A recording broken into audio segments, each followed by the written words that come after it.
Hello everyone, welcome back to my channel. আজকে আমি তোমাদের শেখাবো ট্রান্সফরমেশন অফ সেন্টেন্সেস এক ধরনের, এবং এখানে আমরা করব simple to complex sentence. Simple to কমপ্লেক্সের মধ্যে আবার একটা নিয়ম আসে রিমুভ টু দিয়ে, ঠিক আছে?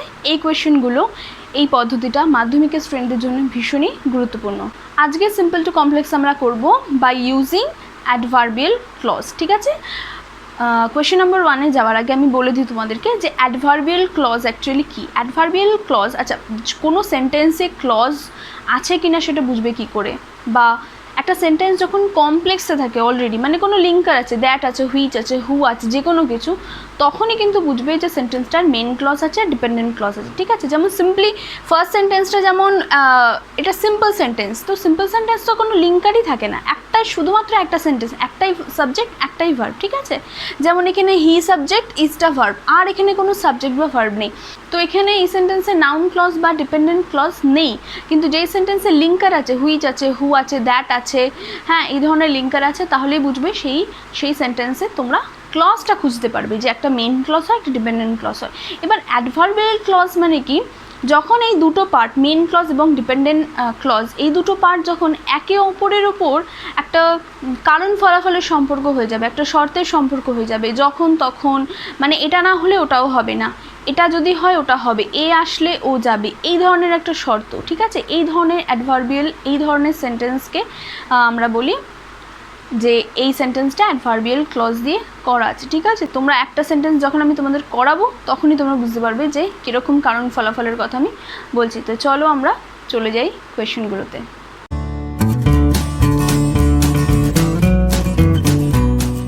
চলো আমরা দেখে নিই কোয়েশ্চেন নাম্বার 1। কোয়েশ্চেন নাম্বার 1-এ বলছে he is too short to reach the fruit of the tree. আচ্ছা, এই টু মানে কি? প্রথম টু মানে হচ্ছে ভেরি শর্ট, তাই তো, খুবই short. To reach the fruit of the tree মানে হচ্ছে যে এতটাই শর্ট যে সে সেই গাছের ফল পর্যন্ত পৌঁছাতে পারবে না। এবার টু রিচ মানে তোমরা এটা ভেবে নিও না যে পৌঁছাতে পারবে, এতটাই শর্ট পৌঁছাতে পারবে না, এই পার্টটাকে আমরা নায়ের খাতায় ধরে নেবো যে পারবে না। মানে যদি এই TW2 এর পর এই টুটা থাকে, তার মানে ভাববে প্রথমটার জন্যে দ্বিতীয়টা হবে না, ঠিক আছে? প্রথম কাজটার জন্য দ্বিতীয় কাজটা হবে না, তার মানে সে এতটাই শর্ট, সে ফ্রুট অবধি পৌঁছাতে পারবে না। এবার এটাকে যখন আমরা অ্যাডভার্বিয়াল ক্লজ দিয়ে আমরা যখন এটাকে জয়েন করব, তখন এটা কীরকমভাবে হবে দেখে নাও। এবার কোয়েশ্চেনে এরকমভাবে আসে রিমুভ টু, আর দুভাবে এটার কোয়েশ্চেন আসতে পারে, রাদার তিনভাবে আসতে পারে। এক তো বলতে পারে চেঞ্জ ইনটু কমপ্লেক্স সেন্টেন্স, ঠিক আছে? সেখানে তো তোমাদের খুবই ভালো, তোমরা এই নিয়মেই করবে। আরেকটা আসতে পারে change into complex by using adverbial clause. তো অ্যাডভার্বিয়াল ক্লজ বলে একটা অ্যাড করে দিচ্ছে, ঠিক আছে? তো তোমাদের ওটা কনফিউজ হওয়ার কোনো দরকারই নেই, তোমরা এই নিয়মেই করবে। আরেকটা আসতে পারে রিমুভ টু দিয়ে, তখনও তোমরা এই নিয়মেই করবে। তো চলো নিয়মটা দেখে নিই। ফার্স্টে আছে হি ইজ টু শর্ট, এখানে আমরা কি করব? হি লিখব, হি ইজ এই টুটা হয়ে যাবে সো, ঠিক আছে? এই টুটা হয়ে যাবে সো, শর্টটা বসিয়ে দেবো। তাহলে প্রথম টুটার জন্য আমরা সো বসালাম, তাই তো? এরপরে হি ইজ সো শর্ট, এরপরে এই টুটা লেখার আগে আমরা দ্যাট বসাবো, টুটাকে সরিয়ে দিতে হবে, এই দুটো টুই আমাদের মাথায় রাখতে হবে, সরিয়ে দিতে হবে। তাহলে কি হবে? He is so short that, এরপরে কি লিখবো? যে সাবজেক্ট সেটাকেই আমরা লিখবো। এখানে যদি কোনো নাম থাকতো, নামের পরিবর্তেও আমরা সেই প্রোনাউনটাই বসাতাম, হি। এখানে অলরেডি হি আছে, হি বসালাম। এরপরে যেহেতু কাজটা পারে না, তাই তো, এই কাজটার জন্য এই কাজটা পারে না, তাই আমরা ক্যান নট লিখবো, ঠিক আছে? Can not. এরপরে আমরা এই রিচ থেকে ট্রি অবধি যতটা আছে সেটাই লিখে দেবো। তাহলে কি দাঁড়ালো? He is so short that he can not rich the fruit of the tree, ঠিক আছে? তাহলে এবার আমাদের বুঝতে হবে যে এই টু এর পরিবর্তে সো হলো, তাহলে এই টু এর পরিবর্তে কি হলো? অ্যাকচুয়ালি এই টু এর পরিবর্তে তোমরা এই ড্যাট থেকে ক্যান নট পর্যন্ত লিখলে, ঠিক আছে? তাহলে কি দাঁড়ালো? হি ইজ সো শর্ট, আর এই টুটা তুলে দিয়ে আমরা লিখলাম দ্যাট হি ক্যান নট। এই যে দ্যাটটা বসলো, লিঙ্কার বসলো, তার মানে এটা হয়ে গেল কমপ্লেক্স সেন্টেন্সে, তাই তো? এবং দুটো কারণ ফলাফল সম্পর্কযুক্ত, যে সে কেন গাছের ফল পর্যন্ত পৌঁছাতে পারছে না, কারণ সে শর্ট। তো এই জন্যই হলো এটা অ্যাডভার্বিয়াল ক্লজ। এবার দেখে নিচ্ছি আমরা কোয়েশ্চেন নাম্বার 2।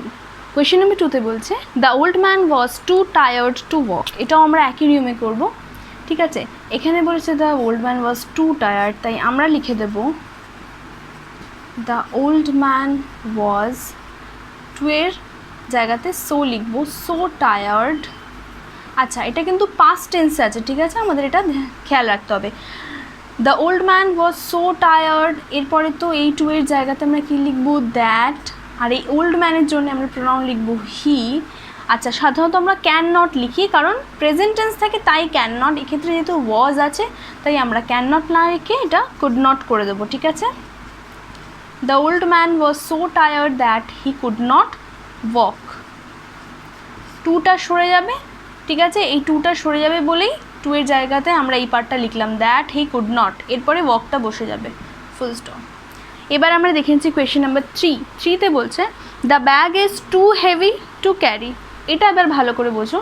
আচ্ছা, এতক্ষণ তো যে সাবজেক্ট সেই কাজ করছিল, যেমন ওল্ড ম্যান ভীষণ টায়ার্ড ছিল তাই সে হাঁটতে পারছিল না, তাই তো আমরা এইগুলো লিখছিলাম।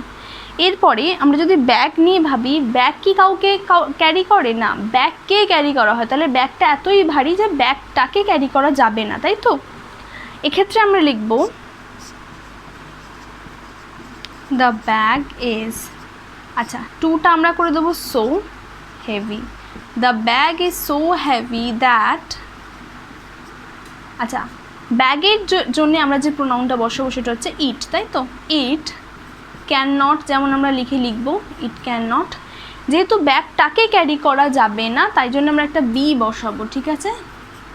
The bag is so heavy that it can not be, আর এই ক্যারির থার্ড ফর্ম বসবে ক্যারিড, যেহেতু বি বসছে, বি এর পরে সবসময় থার্ড ফর্ম বসে ভার্বে, তাহলে the bag is so heavy that it can not be carried, ঠিক আছে। নেক্সট দেখে নিচ্ছি আমরা কোয়েশ্চেন নাম্বার 4, এটা the poem is too hard to understand, ঠিক আছে। পোয়েমটা এতটাই শক্ত যেটা বোঝা সম্ভব নয়। আচ্ছা, পোয়েম কি এখানে সাবজেক্ট তো ঠিক আছে, কিন্তু পোয়েম কি কাজটা করছে, মানে পোয়েম কি কাউকে বুঝতে পারবে না, না, পোয়েমটা এতটা শক্ত যে পোয়েমটা পড়ে কেউ বুঝতে পারবে না, তাই তো। এটাও আমরা ঠিক এটার নিয়মেই করব, আমরা লিখব দ্য পোয়েম ইজ, আর এই টুটা করে দেবো so, the poem is so hard that, এই টু এর পরিবর্তে লিখে দেবো দ্যাট, আবার পোয়েমের জন্য ইট বসাচ্ছে, ইট ক্যান নট, আচ্ছা যেহেতু পোয়েমটাকে বোঝা যাবে না তাই ইট ক্যান নটের পর বি বসাবো, আর তোমরা জানোই বি এর পরে ভার্বের থার্ড ফর্ম বসে, তাহলে আন্ডারস্ট্যান্ডটা হয়ে যাবে আন্ডারস্টুড, তাহলে দাঁড়ালো the poem is too hard to understand, এটা হয়ে গেল the poem is so hard that it can not be understood. এবার আমরা দেখে নিই কোয়েশ্চেন নাম্বার 5। কোয়েশ্চেন নাম্বার 5-এ বলছে the people were too stunt to speak in the beginning. আচ্ছা, এই লাইনটা পাসিং অ্যাওয়ে ও পাপু থেকে নেওয়া, ঠিক আছে। The people were too stunt, এক্ষেত্রে আমরা এই টু এর জায়গায় সো করে দেবো, তাই তো। তাহলে যদি আনসারে লিখেটা হবে the people wire so stand. আচ্ছা, টু এর বদলে সো বসালাম, আর এটা পাস্ট টেন্সে আছে ওয়্যার, দ্যাট, আচ্ছা আমরা তো এতক্ষণ প্রোনাউন লিখছিলাম হি ইট এগুলো, দ্য পিপল অনেকগুলো পিপল, তাই তো অনেকগুলো মানুষ, তাই আমরা এখানে দে বসাবো, দ্যাট দে। এবার আমরা কি ক্যান নট বসাবো না, এটা যেহেতু পাস্ট টেন্সে আছে আমরা কুড নট লিখবো, দ্যাট দে কুড নট। এরপরে আমরা এটা তো বাদ দিয়ে দেবো, এরপরে আমরা স্পিক থেকে বিগিনিং অবধি লিখে দেবো, that they could not speak in the beginning, ঠিক আছে। এবার আমরা দেখে নেব কোয়েশ্চেন নাম্বার 6-এ বলছে হি ওয়াজ টু আইডল টু ওয়াক, এতটাই অলস যে সে কাজ করতে পারতো না। আচ্ছা, পারবে না, এখানে দেখো পাস্ট টেন্সে বলছে, তাই তো হি ওয়াজ বলছে, তাহলে এটা আমরা কি করব, হি ওয়াজ, এই টু এর জায়গায় সো লিখব, সো আইডল দ্যাট, আচ্ছা হি যেহেতু হি লিখব, আর ক্যান নটটা না লিখে ওয়াজ আছে বলে কুড নট লিখব, could not, he was so idle that he could not work, ঠিক আছে। নেক্সট দেখে নিচ্ছি কোয়েশ্চেন নাম্বার 7-এ বলছে he is too timid to protest, timid মানে ভীতু, এতটাই ভীতু যে সে প্রোটেস্ট করতে পারবে না। এই সেন্টেন্সটা আবার প্রেজেন্টেই আছে, তাহলে এটা আমরা করে দেবো হি ইজ সো টিমিড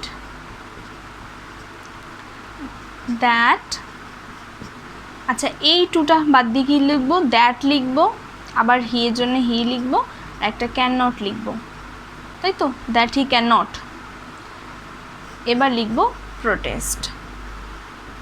তাহলে কি হলো আনসারটা, he is so timid that he can not protest.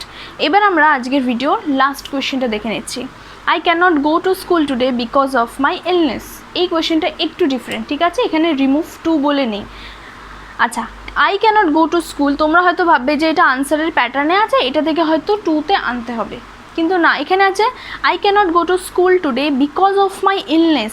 এই সেন্টেন্সটা কিন্তু সিম্পল সেন্টেন্সেই আছে, এটা কিন্তু কোনো কমপ্লেক্স সেন্টেন্সে নেই, কারণ এখানে বিকজের পর আর কোনো ডিপেন্ডেন্ট ক্লজ নেই, অফ মাই ইলনেস বলেছে, তাই তো, সেকেন্ড কোনো সাবজেক্ট বা ভার্ব নেই। আচ্ছা, এটাকে যদি আমরা কমপ্লেক্সে করি, কারণ আমাদের আজকের টপিককে সিম্পল টু কমপ্লেক্স, কিন্তু এই কোয়েশ্চেনটা রিমুভ টু হবে না, কারণ এখানে কোনো টু নেই। সিম্পল টু কমপ্লেক্সে যদি এটা করতে চাই তাহলে আমরা এভাবে করব, এই সিস্টেমেই করব, যেই সিস্টেমে এই আনসারগুলো করছিলাম। আমরা করে দেবো I am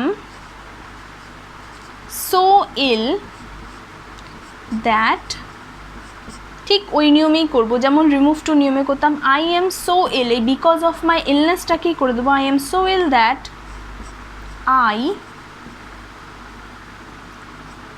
cannot go to school today, ঠিক আছে। তাহলে আমরা ধরে নিলাম এই কোয়েশ্চেনটা আছে যে I am too ill to go to school today.